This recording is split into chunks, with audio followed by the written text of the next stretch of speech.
Bonjour, Pierre Bérandest, je suis directeur général de Gamned en Suisse.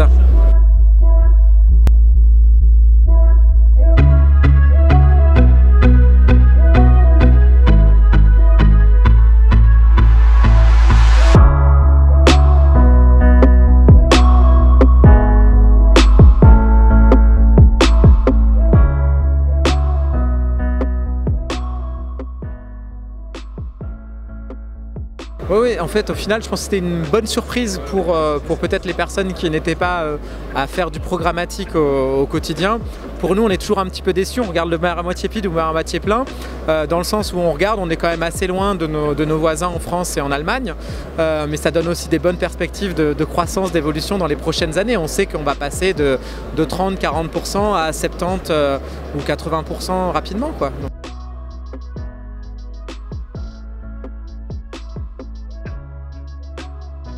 Pour moi c'est évident, c'est la direction dans laquelle on va et surtout la question c'est dès qu'un écran est digitalisé, normalement ces écrans-là ont vocation à s'acheter de manière automatisée et donc programmatique.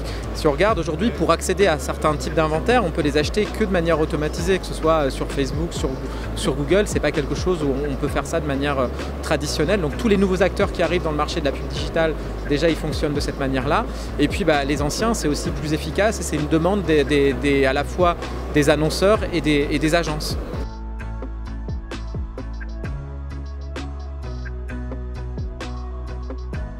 Je vais donner un exemple. Dans un domaine qui commence à aller dans le programmatique, c'est tout ce qui est le outdoor, le digital out of home. Aujourd'hui, la manière dont ça fonctionne, c'est on a des écrans qui aujourd'hui, on a mis de la vidéo sur des écrans et puis on fonctionne de la même manière, c'est-à-dire qu'en fait on a des écrans qui vont être en rotation et on peut juste les acheter de manière automatisée.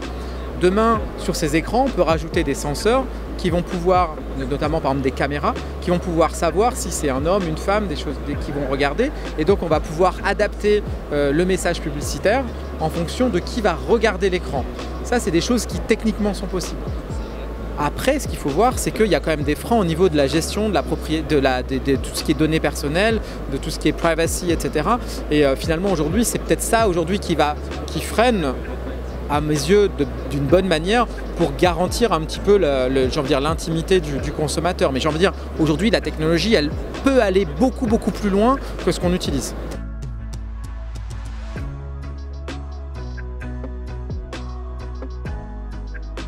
Oui, si tous les annonceurs travaillent correctement. C'est-à-dire que si à un moment donné je décide de cibler n'importe qui et que je vends je sais pas, par exemple des couches pour enfants, je ne vais pas être intéressé si j'ai pas d'enfants. Mais ça sera de la faute de l'annonceur. Mais plus les annonceurs et les agences vont être éduqués, plus on va pouvoir uniquement cibler, atteindre son target group. Après, ça c'est dans l'hypothèse où on est sur des gens avec des intérêts. Maintenant, on a aussi des campagnes publicitaires où on va travailler l'inspiration, la marque, etc. Et là, je vais être sur des cibles qui vont être beaucoup plus larges. J'ai envie de faire connaître mon produit, etc. Et donc, je vais avoir des gens qui vont être en phase ou pas en phase aussi avec mon produit.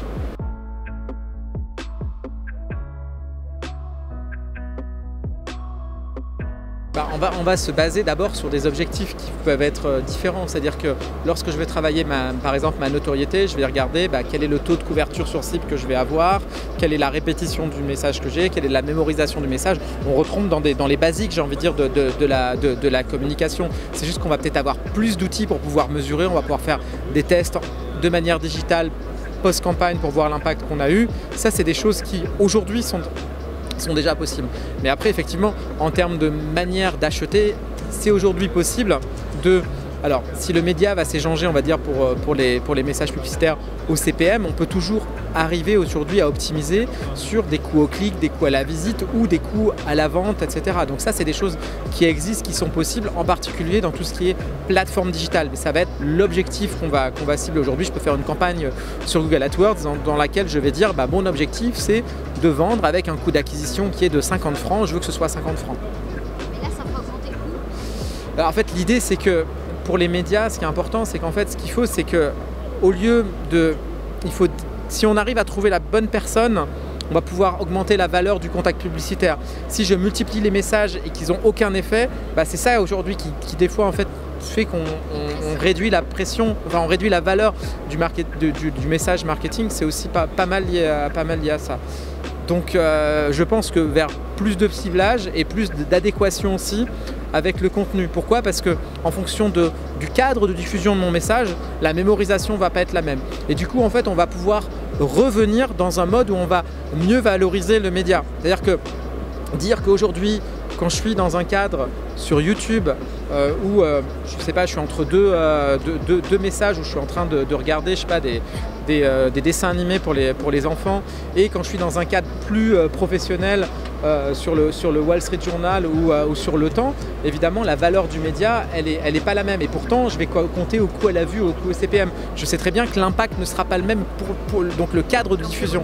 Donc voilà, donc ça va, je pense que c'est aussi ça qui va compter de plus en plus, et c'est une bonne chose parce qu'aujourd'hui effectivement l'essentiel, il ne faut pas oublier qu'on est aussi dans un environnement dans lequel l'essentiel aujourd'hui des revenus, des investissements vont uniquement chez Google et Facebook, et ça aussi ça pose des questions.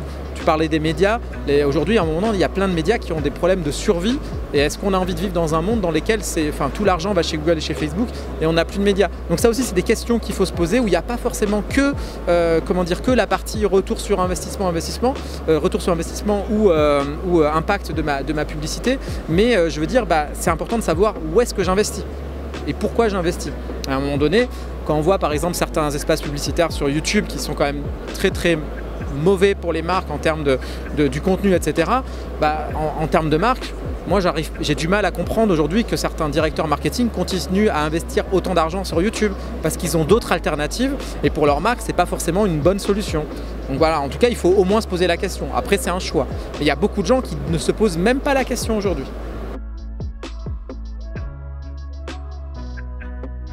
Bon, on va essayer en tout cas, on va essayer l'année prochaine de lancer une deuxième édition. On va voir comment on va structurer ça.